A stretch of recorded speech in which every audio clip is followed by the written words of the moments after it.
नमस्कार, आप देख रहे हैं डेली बज इंडिया। महिलाओं पर सबसे बड़ा अत्याचार है रेप। वो इस दर्द से भले ही एक बार गुजरती हो, लेकिन हमेशा मरते दम तक इसकी तकलीफ उनके साथ रहती है। रेप के बाद जो सबसे बड़ी दिक्कत महिलाओं के लिए है वो है तस्करी। मानव तस्करी यानी कि ह्यूमन ट्रैफिकिंग, जिसमें सबसे ज्यादा तस्करी महिलाओं की होती है। और आज हम इसी पर बात करेंगे। सबसे पहले तो ये जान लीजिए कि आखिर मानव तस्करी है क्या। ये एक ऐसा अपराध है जिसमें लोगों को उनके शोषण के लिए खरीदा और बेचा जाता है। साल 2010 में संयुक्त राष्ट्र महासभा ने इसके खिलाफ कार्रवाई करने के लिए इंटरनेशनल लेवल पर कोशिश की, जिसमें एक ग्लोबल प्लान भी तैयार किया गया।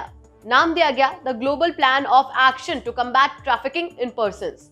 और आपको जानकर हैरानी होगी कि global report on trafficking in persons के मुताबिक महिलाएं और लड़कियां मानव तस्करी की सबसे ज्यादा शिकार हैं, जिनमें से मैक्सिमम महिलाओं की तस्करी यौन शोषण के लिए की जाती है। चलिए अब आंकड़ों पर भी एक बार नजर डाल लेते हैं। रिपोर्ट के मुताबिक मानव तस्करी का सबसे आम रूप यौन शोषण है। यौन शोषण के शिकार मुख्य रूप से महिलाएं और लड़कियां ही होती हैं। हैरानी इस बात की है कि 30% देशों में जो कि तस्करी के जेंडर के बारे में इंफॉर्मेशन देते हैं, उसमें महिला तस्करों की संख्या सबसे ज्यादा है। यानी जो कहावत कही गई है कि औरत ही औरत की दुश्मन होती है, वो बात यहाँ पर एकदम सटीक बैठती है। महिलाएं और लड़कियां सबसे ज्यादा अनसेफ है। 90% महिलाओं और लड़कियों की तस्करी यौन शोषण के लिए की जाती है। आपको जानकर हैरानी होगी कि भारत में महाराष्ट्र के मुंबई, पश्चिम बंगाल और असम के रास्ते गरीब महिलाओं को विदेश भेजा जाता है। इन महिलाओं को जबरन बहला फुसलाकर और नेपाल, बांग्लादेश, भूटान और म्यांमार से लाई गई महिलाओं को भी शामिल करके इंटरनेशनल मार्केट में बेचा जाता है। बिकने के बाद घाना जैसे देशों में इनका इस्तेमाल खेतिहर मजदूरों के तौर पर और अरब देशों में घरेलू नौकरानियों और देह व्यापार के लिए किया जाता है। मानव तस्करी के कई कारण होते हैं और सभी में महिलाओं की बहुत बड़ी मांग है। गरीबी, बंधुआ मजदूरी, देह व्यापार, डोमेस्टिक चोर्स यानी कि घरेलू कामों के लिए लड़कियों की तस्करी, साथ ही बच्चों की तस्करी में चाइल्ड पोर्नोग्राफी एक बहुत बड़ा फैक्टर है। चलिए अब जान लेते हैं कि मानव तस्करी को लेकर कानून का क्या नजरिया है। भारत में मानव तस्करी भारतीय दंड संहिता 1860 के अंतर्गत एक अपराध है। संहिता कहती है कि तस्करी का मतलब है बलपूर्वक तरीकों से शोषण के लिए किसी व्यक्ति की भर्ती, उसका परिवहन, उसे रखना, उसे ट्रांसफर करना या फिर उसकी प्राप्ति।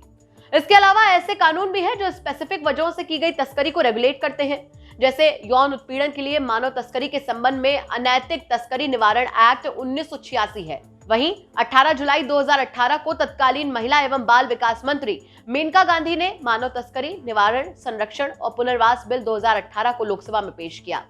26 जुलाई 2018 को बिल एक सदन में पारित हो गया।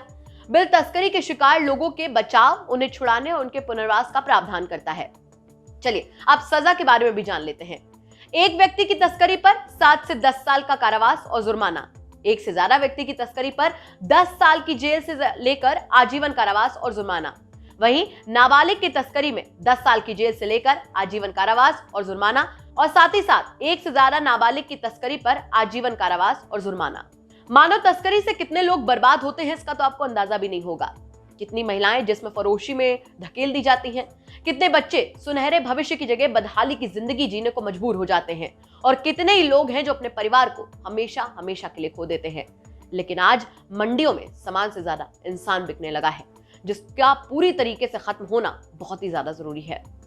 तो ये थी हमारी खबर। आपको कैसी लगी हमें कमेंट सेक्शन में जरूर बताइए। साथ ही साथ हमारे चैनल को सब्सक्राइब कीजिए और बेल आइकन जरूर दबाइए, ताकि दिन भर की बड़ी खबरें आपको मिलती रहें।